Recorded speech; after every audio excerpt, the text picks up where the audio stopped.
प्रदीप मिश्रा ने राधा रानी के मंदिर जाकर माफी मांग ली है। आपको बता दें, प्रदीप मिश्रा ने दंडवत प्रणाम करके क्षमा याचना की।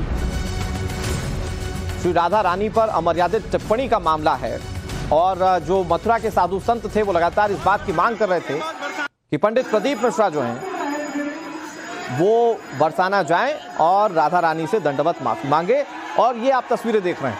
हालांकि कुछ दिन पहले तक 3 दिन का अल्टीमेटम दिया था साधु संतों ने। ऐसा लग रहा था प्रदीप मिश्रा नहीं जाएंगे, क्योंकि इस पर प्रदीप मिश्रा की ओर से खुलकर कुछ नहीं कहा जा रहा था। दोनों मतलब राधा रानी के अनुयायी और प्रदीप मिश्रा के जो समर्थक थे वो इस मामले को लेकर आमने सामने थे। कई लोग प्रदीप मिश्रा के समर्थन में बोल रहे थे, उनका बचाव भी कर रहे थे, लेकिन मथुरा में इसको लेकर बाकायदा धर्म संसद बुलाई गई। इस बात का प्रस्ताव रखा गया कि अगर प्रदीप मिश्रा यहां जाकर राधा रानी से माफी नहीं मांगेंगे तो उन्हें कभी आने नहीं दिया जाएगा। और आखिरकार ये तस्वीरें जब प्रदीप मिश्रा राधा रानी के दरबार में पहुंचे और उन्होंने माफी मांगी दंडवत प्रणाम करते हुए। हमारे साथ विनोद मिश्रा जुड़ गए। विनोद, क्या ये पूरा विवाद खत्म हो जाएगा यहाँ से? राधा रानी को लेकर जो टिप्पणी की थी उसके बाद प्रदीप मिश्रा ने माफी मांगी, मतलब सारी चीजें अब सॉर्टेड है इस मामले में? देखिए, बिल्कुल जब ये विवाद शुरू हुआ था तब भी प्रदीप मिश्रा ने इस बात का जिक्र किया था कि अगर लोगों को लगता है कि उनकी बातें गलत है तो माफी मांग सकते हैं। और इसीलिए शायद उनको एहसास हुआ कि जो टिप्पणी उन्होंने की और जिसको लेकर खासतौर पर ब्रजवासी जो है श्रद्धालुओं ने जो चिंता जाहिर की, जो सवाल उठाए, शायद उन्हीं सवालों के जवाब, उसी चिंता का निवारण करने के लिए ही प्रदीप मिश्रा जो है आज वो पहुंचे वहां पर और उन्होंने बाकायदा राधा रानी के चौखट पर दंडवत प्रणाम किया, क्षमा याचना मांगी। यानी कि ये जो बातें जिसको लेकर कहा जा रहा था कि राधा रानी को लेकर जिन्होंने जो बातें कही थी उसको लेकर ब्रजवासी खुश नहीं थे। कई सारे संत महात्माओं ने उसको लेकर सवाल उठाए थे और खासतौर पर ब्रजवासी जो राधा रानी के लोग हैं उन्होंने भी सवाल उठाए थे। इसीलिए उन्हें ब्रज जाना पड़ा और बरसाने जाकर उन्हें राधा रानी के मंदिर में जाकर दंडवत प्रणाम करना पड़ा। तो अब लगता है कि इस कवायद के बाद प्रदीप मिश्रा के ये जो विवाद था उसका पटाक्षेप हो जाएगा, वो अब खत्म हो जाएगा। ठीक है विनोद, मैं एक बार फिर से आपका रुख करूंगा, लेकिन तस्वीरें अपने दर्शकों को दिखा देते हैं और इन तस्वीरों में हम अपने दर्शकों को दिखाएंगे कैसे प्रदीप मिश्रा ने पूरे विवाद के पटाक्षेप की कोशिश की है। ये तस्वीर जरा बिग बॉल पर देखिए, बड़ी तस्वीर।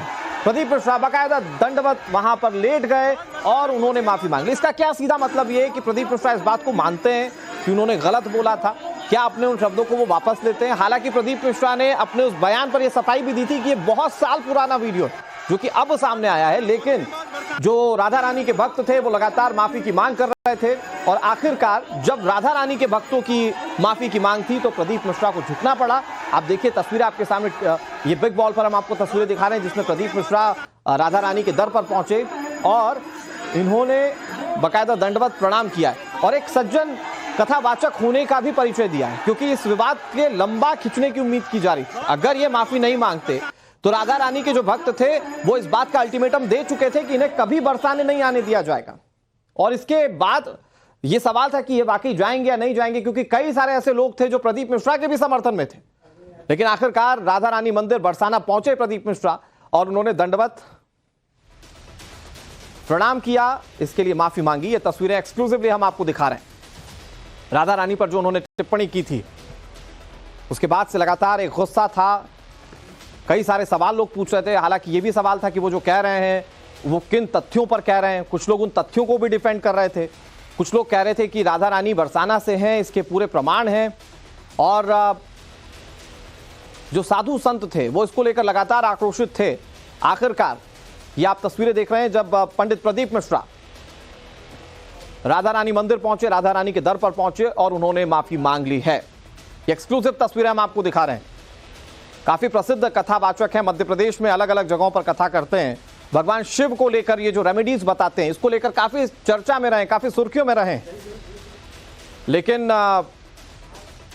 जो बयान उन्होंने दिया था राधा रानी को लेकर, उस बयान पर ये घिर गए थे। हालांकि इससे पहले भी कई बयान रहे जिस पर ये घिरे हैं, लेकिन ये नया विवाद था और इसको लेकर भक्त काफी ज्यादा रिजिड थे कि यहां तो माफी मांगनी पड़ेगी। राधा रानी के भक्त कह रहे थे हम माफी से कम पर कुछ नहीं मानेंगे। हालांकि प्रदीप मिश्रा ने यह पहले कहा था कि वो माफी मांगने के लिए तैयार हैं, जरूरत पड़ेगी तो वो दर पर जाएंगे, माफी मांगेंगे। उन्होंने माफी मांगा भी। ये तस्वीरें आप देख रहे हैं, एक्सक्लूसिव तस्वीरें, और इन तस्वीरों में आप बहुत आसानी से देख पाएंगे कि कैसे इस पूरे मामले का पटाक्षेप करने की कोशिश की है। लेकिन सवाल वही है कि क्या माफी जिसकी मांग की जा रही थी, इस पूरे विवाद को खत्म कर दिया पंडित प्रदीप मिश्रा ने।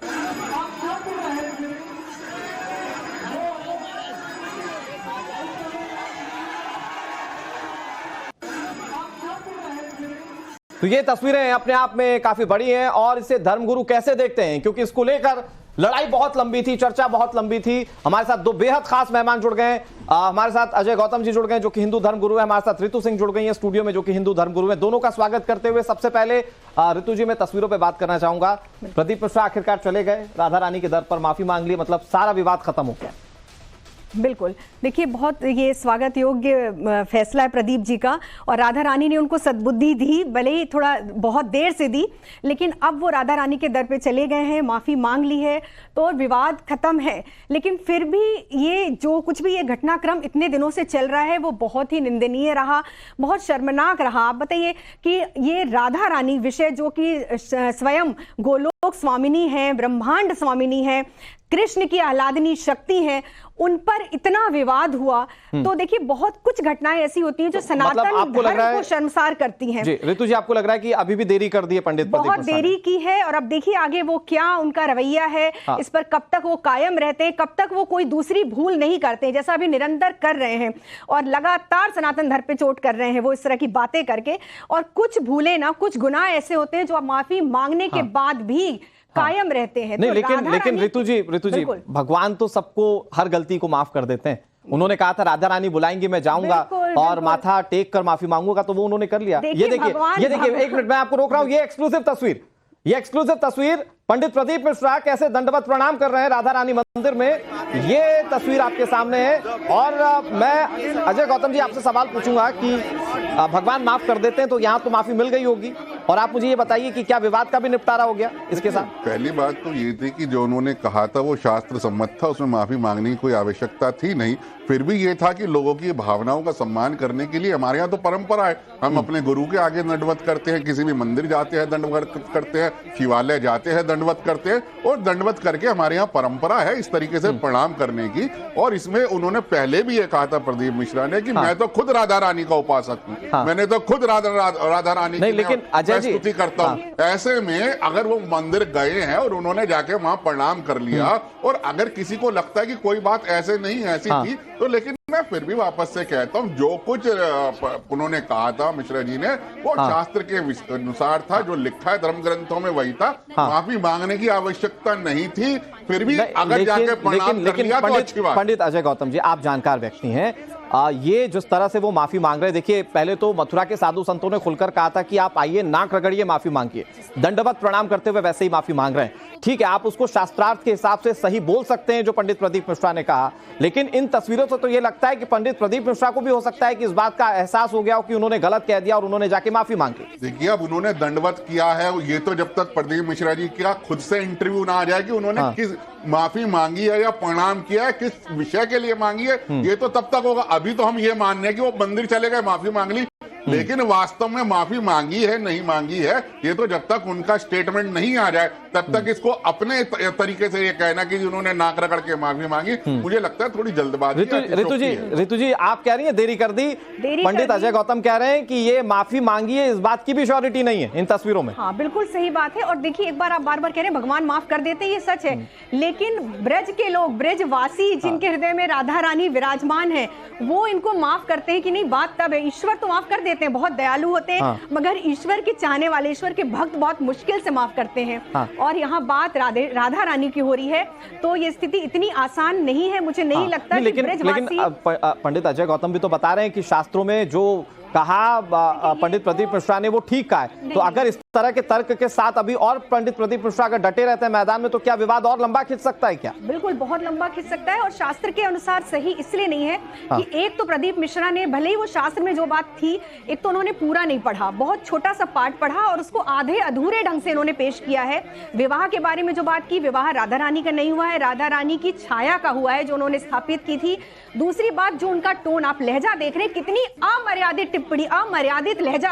आप राधा रानी के बारे में बात कर रहे हैं, जिनके लिए कहते हैं ना यस्या पाद रेणुन विलुंठन, जिनके पाद रेणु की पद रज के लिए परम ब्रह्म भी लोटपोट होते हैं, नतमस्तक होते हैं, उनके लिए आप बात करें। स्वयं कृष्ण जिनका रज अपने माथे पर धारण करते हैं, उनका लहजा आप देखिए किस तरह से वो बात कर रहे हैं। अरे आपके मोहल्ले की लड़की थोड़ी है राधा रानी, आप किस तरह बात कर रहे हैं। राधा रानी का के लिए जितनी मर्यादा होनी चाहिए, उनका लहजा बहुत बुरा लगा। एक्चुअली जो ब्रजवासी है उनको उसका कहने का तरीका अच्छा नहीं लगा। जहां ना पहुंचे रवि वहां पहुंचे कवि।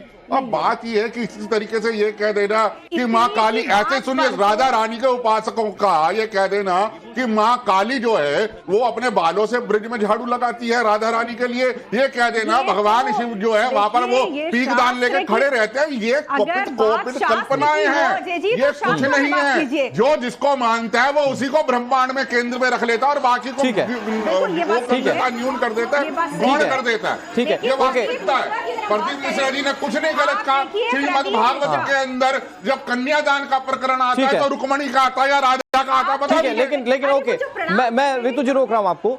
पंडित अजय गौतम जी और ऋतु जी, आप दोनों का बहुत शुक्रिया। ये विवाद यहाँ थमना चाहिए। शास्त्रों के हिसाब से क्या सच है ये जनता को पता होना चाहिए, भक्तों को पता होना चाहिए, क्योंकि चीजें मिसलीड करने वाली या किसी की भक्ति को, किसी की भावना को ठेस पहुंचाने वाली नहीं होनी चाहिए। पंडित प्रदीप मिश्रा ने कम से कम ये करते हुए एक अच्छा परिचय जरूर दिया कि वो गए, उन्होंने माथा टेका और फिर माफी मांग ली है। कम से कम जो राधा रानी के भक्त जो सवाल उठा रहे थे वो कम से कम इस बात से खुश होंगे, वो जो आहत हुए हैं उस पर कहीं ना कहीं पटाक्षेप होगा। फिलहाल आगे बढ़ते हुए